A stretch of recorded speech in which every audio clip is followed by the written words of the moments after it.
Jura, a beautiful island off the west coast of Scotland and a mere 50 odd miles from Glasgow as the crow flies. With mountains, white sandy beaches found in isolated bays, and around 6,000 deer compared to only 200 human inhabitants, it's a truly wild place where it's really easy to leave the busy working life behind. I was lucky enough to spend 3 days exploring its northern coast, and it was both the toughest but most rewarding thing I've done yet. It's a good job. It's such a stunning place though, as it's a bit of a mission to even get there. First I parked at Craig, where I boarded the ferry. As we left the dock, I settled on the upper deck and enjoyed the sun on the face and wind in my ever-thinning hair as we made our way along Loch Harbour. Soon enough, we were in open water, and I got my first view of Jura, with the mighty Paps Mountains looming large in the distance. The ferry docked on Isla, and I had to catch yet another smaller ferry across to Jura. Didn't matter though, it only took 10 minutes. As we got ready to leave, so I made my way onto the island and found a little spot on the rocks to watch the bigger ferry head back towards the mainland.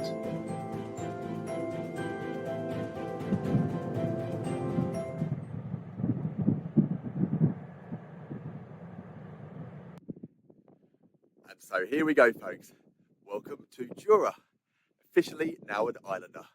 It's a good feeling. And yeah, it makes it, it's a long old journey. 2 hours on the ferry, obviously into Port Ascogue, which you might be able to make out behind me there.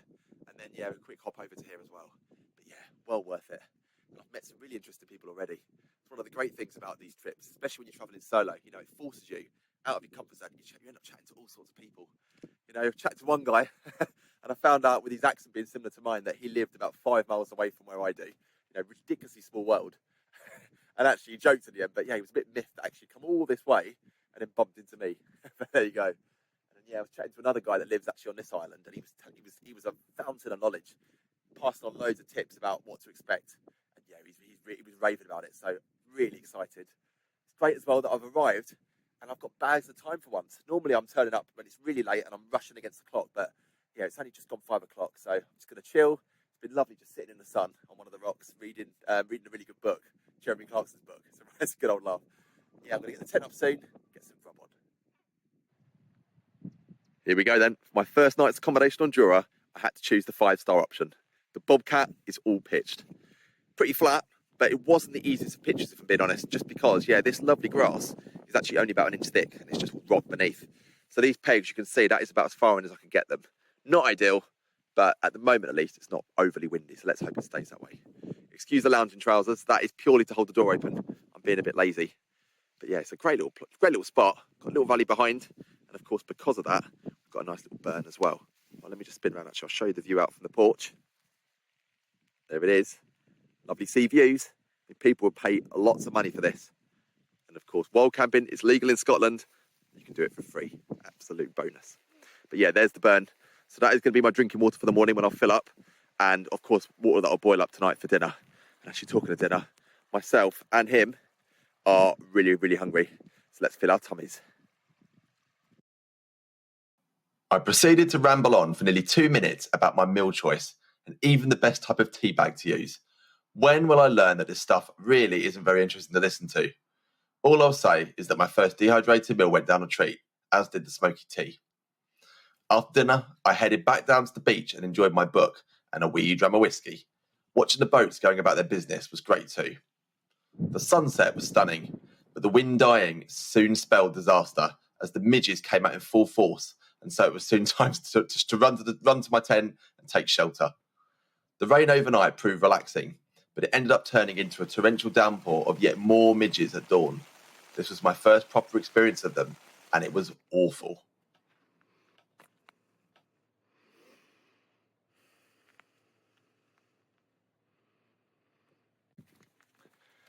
Good morning all. Well, I say good morning. It hasn't been really, as you saw. I have had my first proper experience of the Scottish midge. And yeah, hell, that is the only word I can use to describe it. It was like a fog at one stage. They literally just hone in on you. They pick up on where you are. I think it's your carbon dioxide in your breath, so there's no escaping them. And yeah, it was pretty grim last night as well. Just before it got dark, the wind died and they just all came out. And yeah, I think they were all on my clothing and I brought them into the tent. And that was the issue then. So I ended up leaving the tent, going in, leaving. Yeah, eventually they buggered off. once it was dark, and I actually got a little bit of sleep. But yeah, this morning, that was definitely a record for packing away. I've never done it so quickly. Oh, trying to keep the spirits high though. So yeah, I'm on my way now to pick up the bus, the only bus that you have to request actually on this island. That leaves in about 10 minutes and I haven't got far to go. And that's going to take me up to the end of the road where I'll then head off into the wild. It was a relief to escape the midges on the bus. The views weren't bad either. Stuart the driver was a really friendly chap who had moved from Glasgow to settle on what he said was a cracking place to live. Looking out of the window, I could see exactly what he meant. Eventually, the one road on Jura ended and I watched the bus head on back towards civilization. It was just me in the elements now. Thankfully though, I will be eased in gently for the first few miles with a clear track to follow. Yeah, that would seem a distant memory later on in the day, so it was best to make the most of it.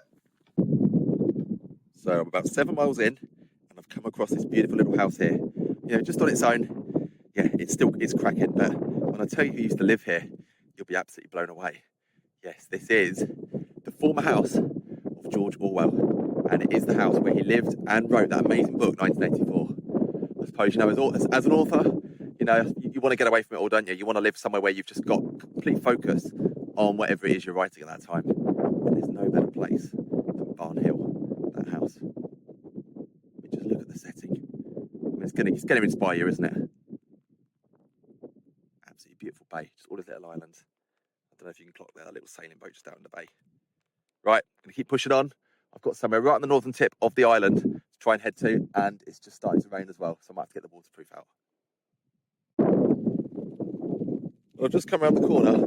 Yeah, not only has the rain started to come down, but yeah, there is a roadblock with cattle. I mean, is it okay to be slightly intimidated? I'm not quite sure how to handle this. There's no way past. That's going to be the only way.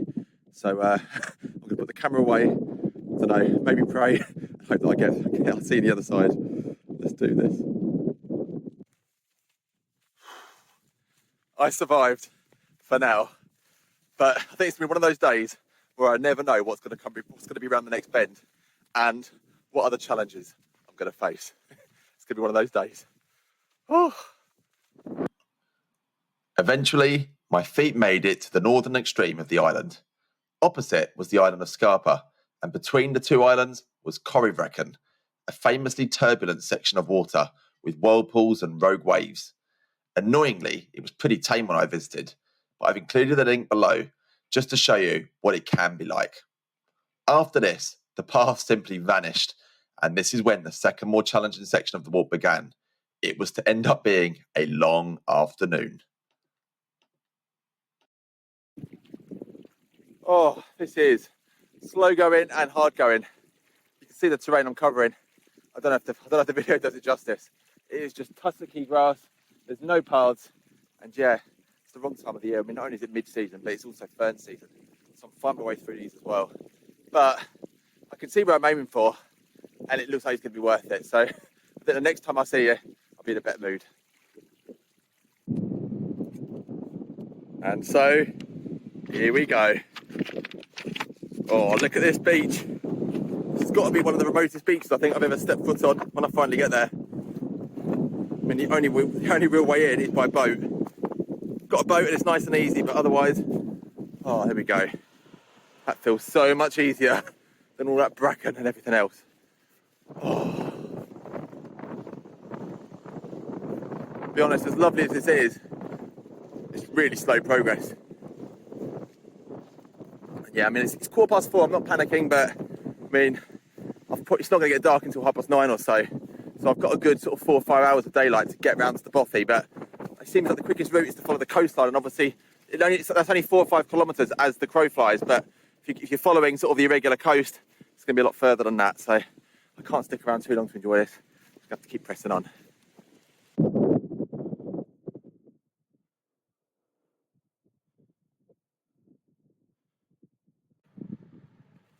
Here we go. This one is Glengarrisdale Bay, I believe.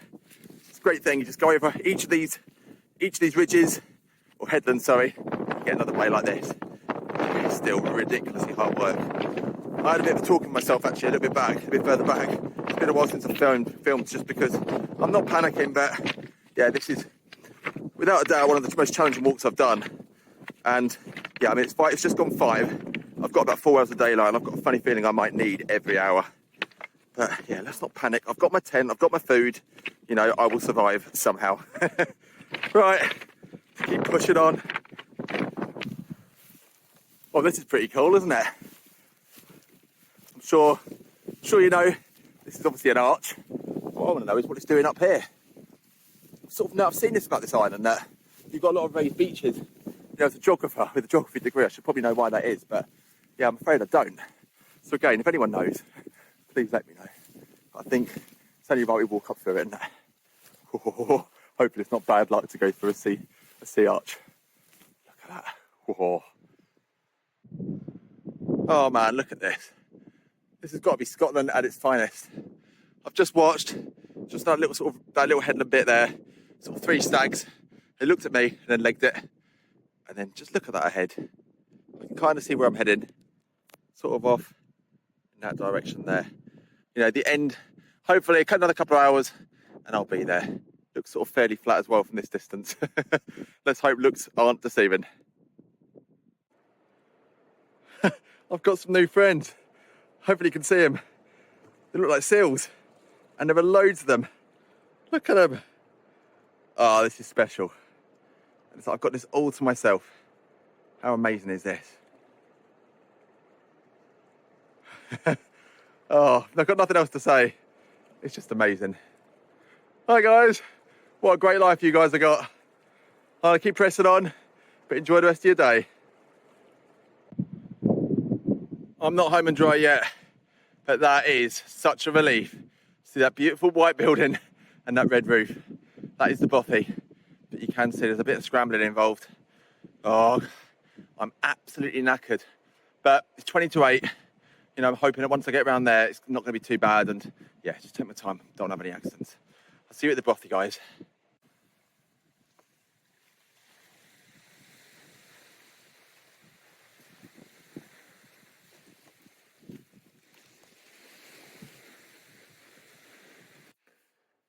So here we go then. Welcome to Glengarrisdale Bothy.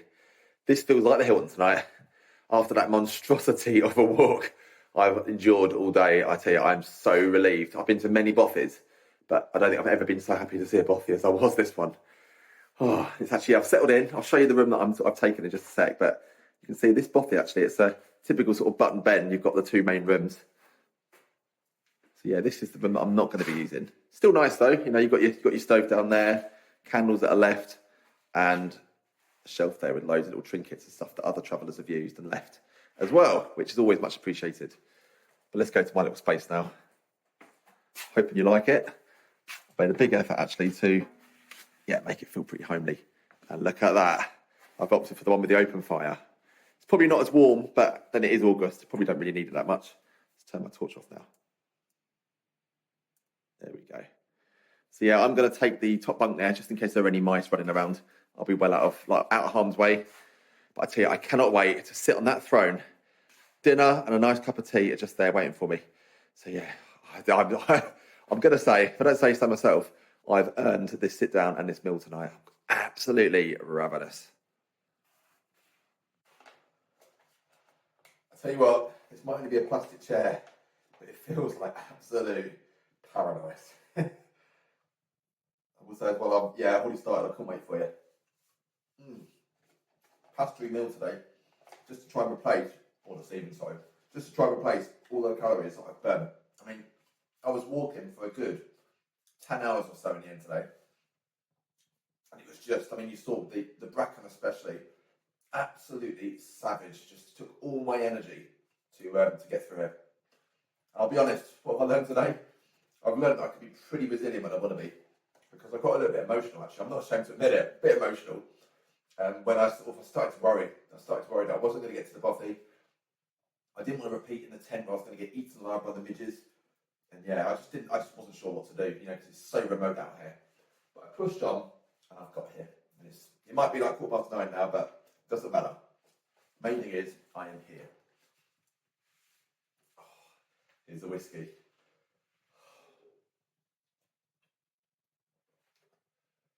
Oh my God, I cannot tell you. I can't tell you how good that tastes. I I did have a couple of wee drams when I got to the top of the island, like where I showed you those whirlpools earlier. But since then, it's been a drought. So, oh. I'll get the tea in a sec. Right, I'll probably leave it there. And let's hope nothing goes bump in the night. But I reckon I'm going to probably get my head down in about an hour and I'll sleep like a log. Cannot wait. So, yeah, I'll see you in the morning.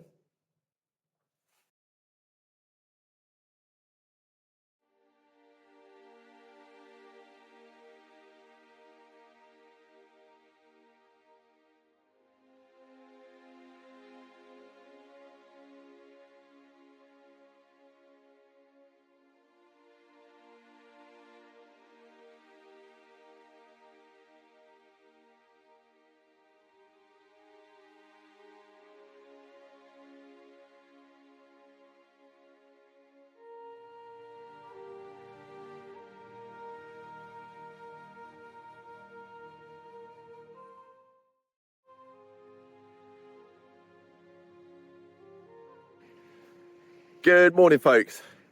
And I must say, I am feeling pretty refreshed this morning. I slept like a log after burning a fire log in the Bothy.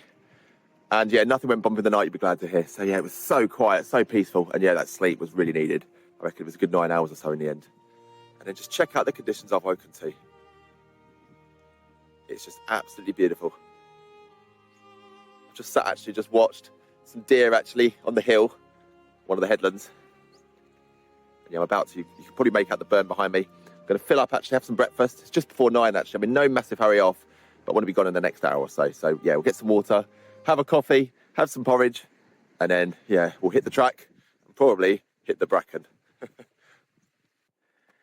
Farewell then, Glengarrisdale Bothy. You're an amazing host. Well, look at this for a view. As my dad would say, if you're watching, Dad, look at that. It's cracking, isn't it? And you can probably see that's Glengarrisdale sort of bay, just down there in the distance that you can see.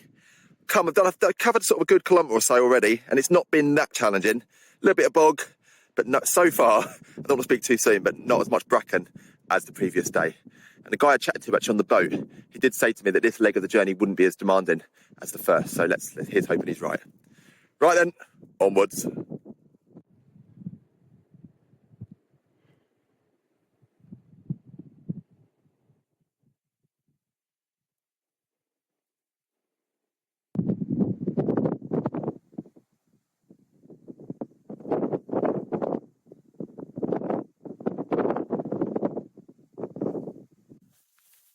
Oh, it feels good to take the weight off the feet and the weight off the back. A good 3 hours or so I've been going. I have covered quite a bit of ground actually, a bit more than I was expecting to, but I'm pleased to have got to the source of that stream. And you saw, like, you know, it's lifted my spirits actually, seeing sort of, you know, that sort of large inlet in the distance, you know, because that's kind of where the Bothy is. It's probably more difficult than it looks, but yeah, it just sort of kind of gives that bit of a lift that you need sometimes. So yeah, I've just stopped and have some food. Yeah, it is hard going, and obviously you just burn through the calories. So this one, I mean, I always love this when I'm hiking. Fruit and nut selection, delicious and full of energy. Topped up with water, and I always rave about this on every trip. But yeah, this is obviously just an empty milk bottle. 2.2 litres it holds, and of course, it's got a handle as well, so it's really easy to carry. And you know that if you do run out of burns for a little while or streams, you know, this is going to keep you going. And a lovely little touch, actually. I can't believe I've never done this before. Any cyclist watching this, you'll know of these really, really well. But these are, well, there's loads of different brands, but this one is For Goodness Shakes, and they're just sort of rehydration tablets. But the great thing is they sort of top up sort of your salts, minerals, all that sort of stuff that you're sort of losing. You lose through your sweat. For anything like me, you know, that's a lot. So yeah, and the bonus, of course, is it makes it taste of orange as well. And obviously, in here to purify it, I use chlorine tablets, so it gets rid of the taste a lot nicer. Obviously, before we go to that, it's about 2 o'clock, and I've got no driving to do today, so let's have the first drum of whiskey. Cheers. Oh.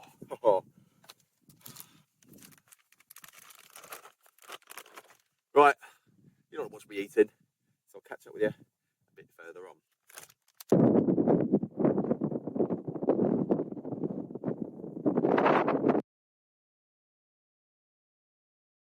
Yep, This still showed there was a way to go, and it was pathless pretty much all the way.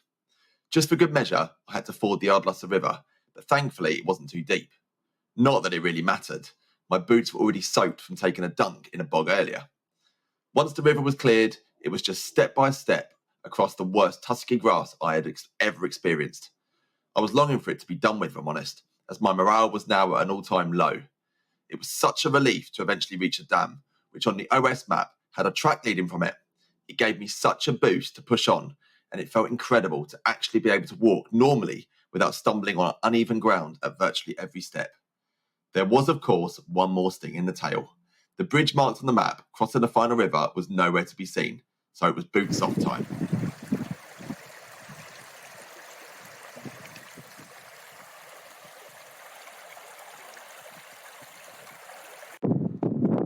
Heaven, I'm in heaven. Yep, I am a fan of the Green Mile, but that is not the reason why I'm singing it this time. As I came across the dam, I saw this sort of, it looked like a shed off in the distance, and I've just decided to come over and check it out. And I am so glad that I did, because yeah, check this out. I mean, I was worried it was going to be locked. It's not. Get ready for this. This is what I have found. I guess this is a private bothy, but hopefully whoever owns it isn't going to sort of be too worried about me using it tonight. Look at that, I've got somewhere to bed down. I mean, there's no fire, but I'm not complaining. The main thing is, there's somewhere to sleep. Hopefully this door seems pretty solid as well and almost airtight, so yeah, it'll hopefully keep the midges out as well. This will do me. Crew bothy. I can't be doing with it, to be honest. I'm going to bed down here tonight and then try and get the bus back tomorrow. So let's just settle in and just relax. Let's get this weight off, I cannot wait.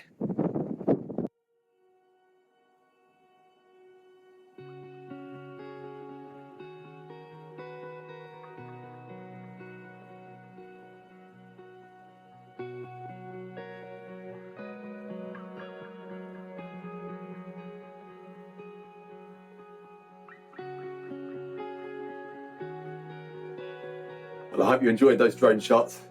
Just goes to show, you know, we're right near the coastal road, but it's still absolutely stunning. You know, Jura. Hopefully, I'm sure you'd agree by this point that, yeah, this is a cracking island. It's amazing. It's only about, as the crow flies, it's about 55 miles to Glasgow, and yet, I mean, you see the terrain that I've covered and what I've seen. It may as well be a million miles away. So yeah, if you're watching this and you're from Scotland, I am really jealous. You know, you can live in a city like Glasgow and have this not too far away as well. Absolutely cracking. Anyway, I've properly settled in for home away from home. Still a little bit nervous, you know, because I know this is not an official bothy. And I'm worried that someone's going to turn up and sort of turf me out. But it's about 7 o'clock. I'm hoping that's not going to be the case. I'm just looking forward to a midge-free evening, if I'm being honest. But you can see all the food laid out. And the thing I absolutely loved, I'm not going to touch this for obvious reasons, but this was on the table when I turned up. A bottle of local whiskey.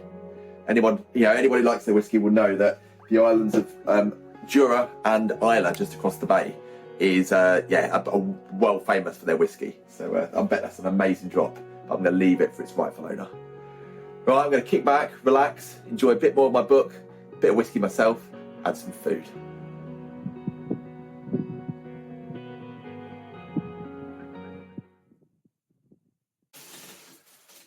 Oh, this is the life.